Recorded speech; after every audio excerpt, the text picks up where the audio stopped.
Hey guys, it's Jay Clark. We're back here at Shinebox Studios checking out the new WesAudio Pandora, a multiband stereo compressor that offers a complete analog circuit path controllable with a plugin.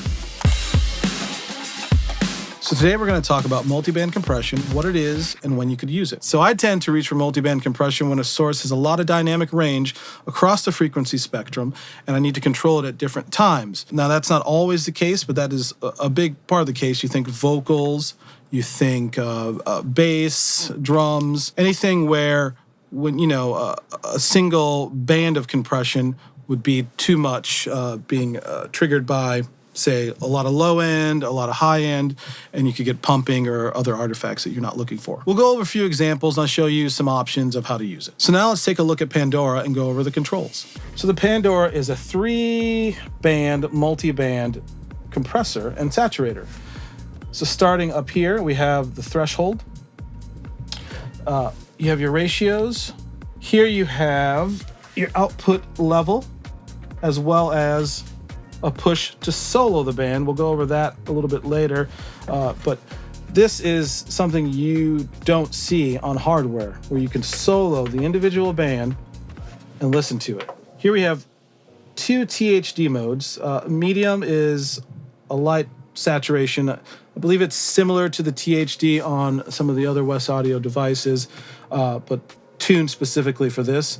And high is a bit more of a almost full out distortion depending on the level you put into it, but you get a lot of good harmonic content out of it. Now here we have the sidechain filters for the 2 outer bands. So the low band has a sidechain filter of 60, 90, and 150.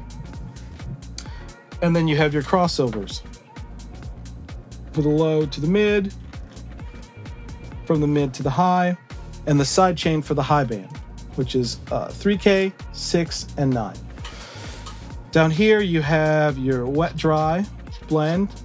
Can't live without it. And over here you have your overall output. And like I said, this is a plug-in controlled piece of hardware, which we'll be using for the majority of the examples, but I may reach over and push the hardware because who doesn't like to press buttons? So let's take a quick look at the plug-in, which is essentially the same as the hardware device, but has a nice, beautiful GUI. It's laid out in a very elegant and easy to understand way. You have your basic knobs at the top, your mix, crossovers, and outputs, and then you have these cute little boxes for each band with all the controls that we just went over.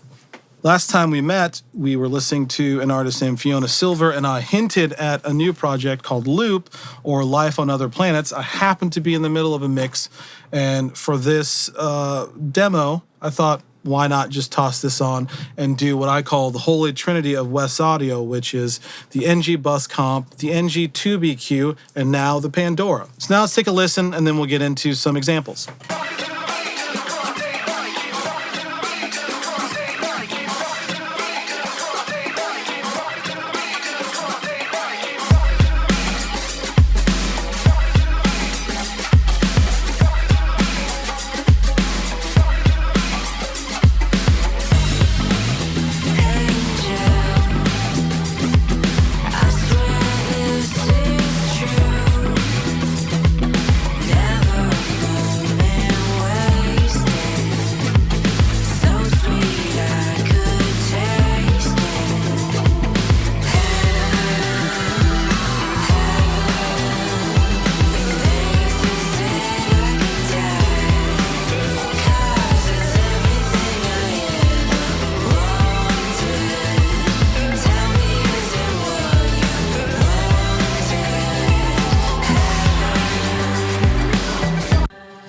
So this is a mix in progress. Don't give me a hard time about how it sounds right now. I'm in the middle of working out all the kinks.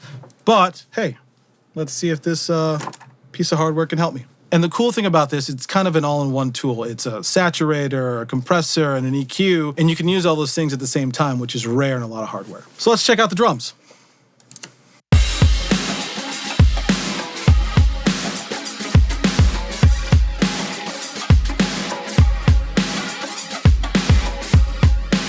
It's punchy already. It could be punchier, but there's a loop in the mid-range that's a little bit too in the front. So let's see if we can tame that.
And so as you can see, I'm using the middle band for compression, but the top band I'm using just as an EQ.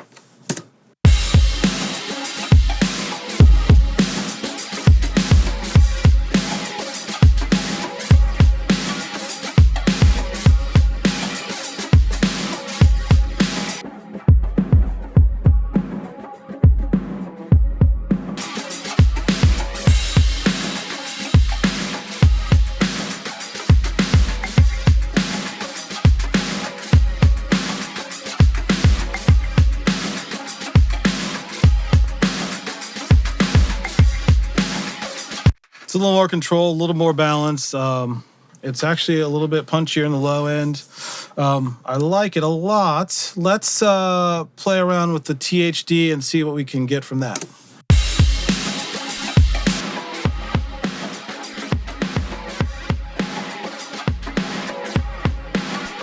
So as you can hear, the medium saturation is it's there, it's warm, it's rich, but when you hit the high, it really brings up the level and squishes it a bit. And it's more of a distortion, but it's very, very pleasing. So let's just listen to that some more.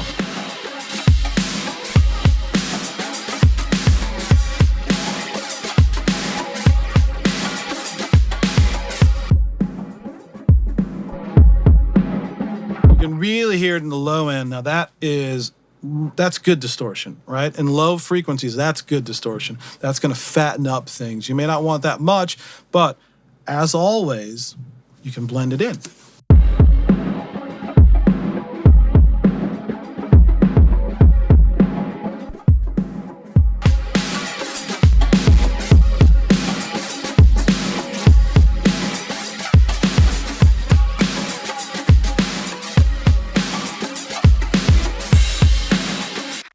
That's fat tape-like distortion, right? If you want to get something really dirty and have it be usable. You can't really do that digitally. You really can't.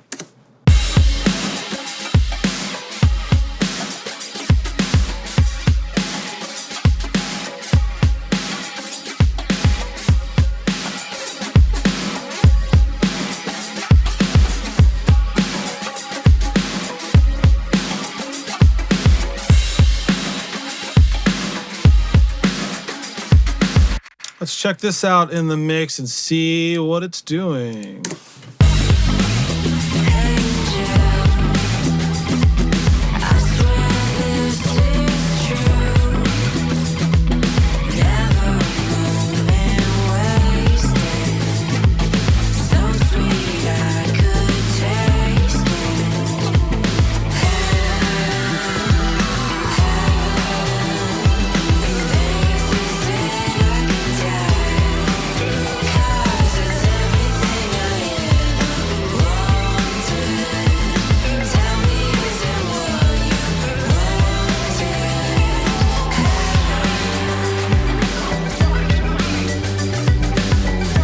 You can hear it kind of helps, that mid band helps keep that loop out of the vocals, which is a problem I was struggling with. So this is a great solution. So now let's take a listen to the Pandora on the vocals and check out these saturation modes and see if we can help get a little density and help get a little detail poking out of the mix.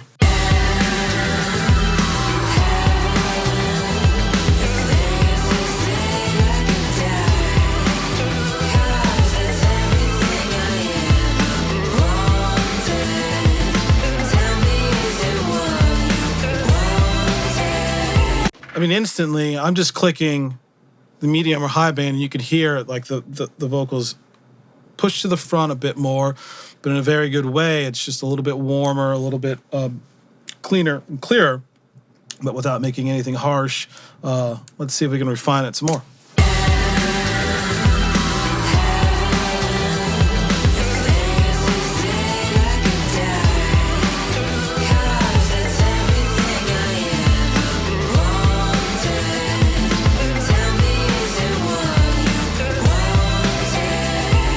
You can hear I was having some issues with some S's, and now this is with the compressor part. It's catching the S's, but the saturation is also saturating those transients, so it's not having to work as hard. It makes it a little more musical. S's in vocals, like, someone that's really sibilant or where you just have to, just the way it was recorded, are a really hard thing to deal with. And sometimes you don't want to do over de-essing because obviously you'll have a little bit of a Daffy Duck situation. No one likes that. So a good way of taking care of that is saturation with a subtle compression. And this is really helping in that department.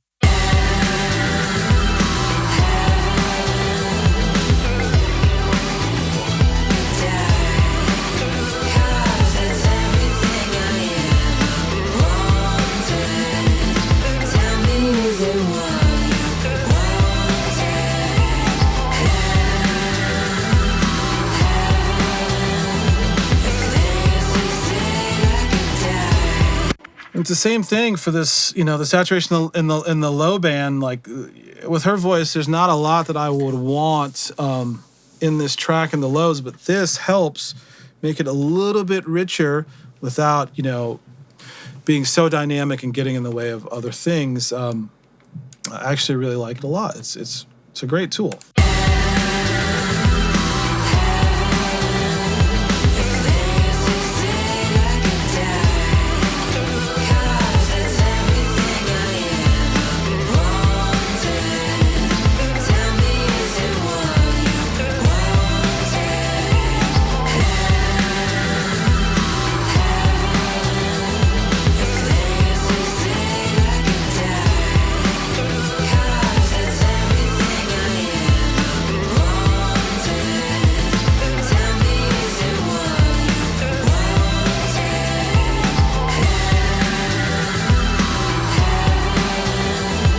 You can hear it right there. It's when I turn it off, vocals are a bit buried behind everything, and this just pushes it to the front ever so nicely. So I'm going to put this back on the full mix, and I want to show you how I like to use this as more of an exciter, and also show you, how I'm going to use the side chain to leave the low end intact, and then excite some of the high and mid ranges.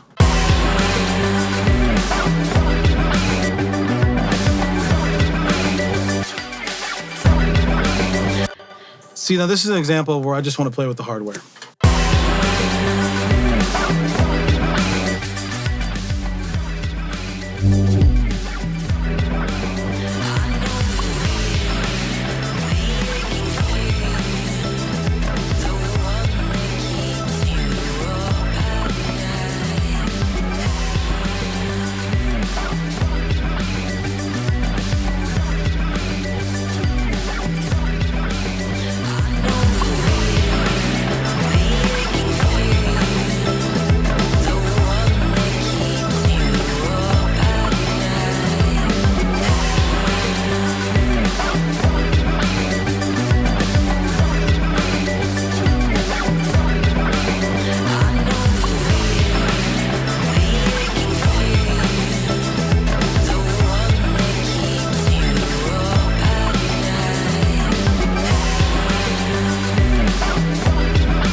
And that's a completely ridiculous sound, but let's blend it in.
So you can get all that movement, but you can blend it in if, you know, your song's a little bit flat, needs a little bit of excitement.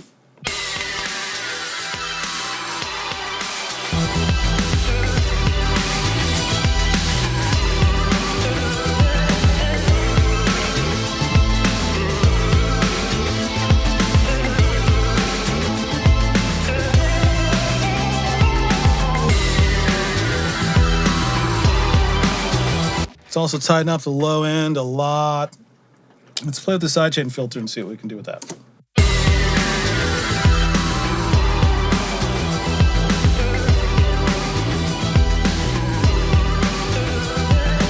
Now also, do I need to point out that I am soloing bands on hardware with a plugin? Who thought you'd ever be able to do that? I didn't, but I love it.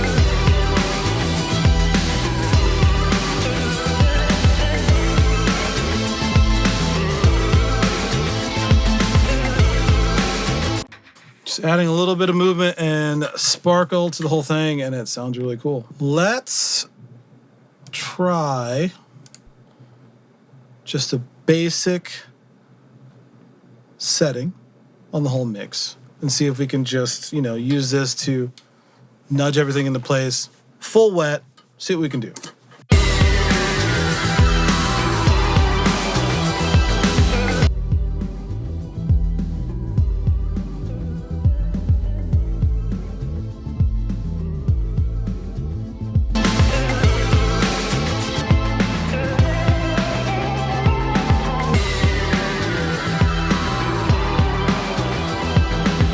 One thing I like to do a lot is take what a lot of people refer to as sort of like, you know, the NS10, the most important, the mid-range, your mix is in the mid-range range, and I like to control that, do like a slower release. I'll probably use auto on here.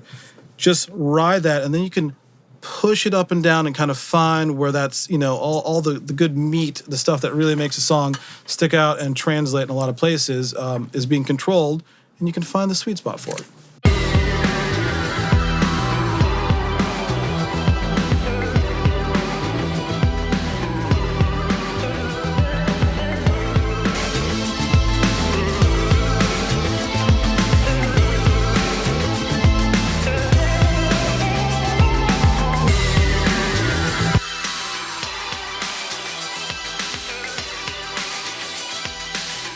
So I'd also like to point out that the crossovers in this piece of hardware are very, very musical.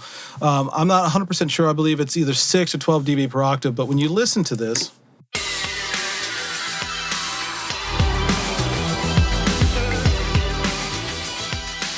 that's another thing that is really hard for plugins to do, is that usually when you have crossovers like that, you'll hear it, and it's very, very, very subtle. You don't hear any phasing or any issues.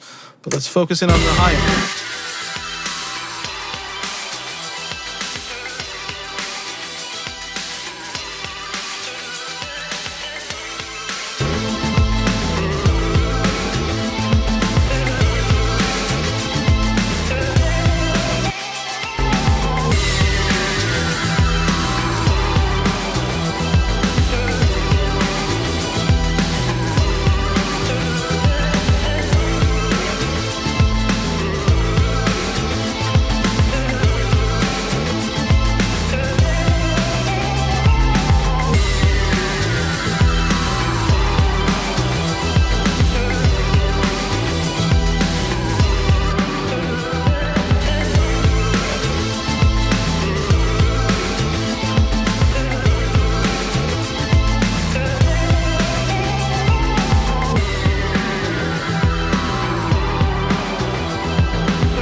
Just a whole new level of life being brought to it by this. I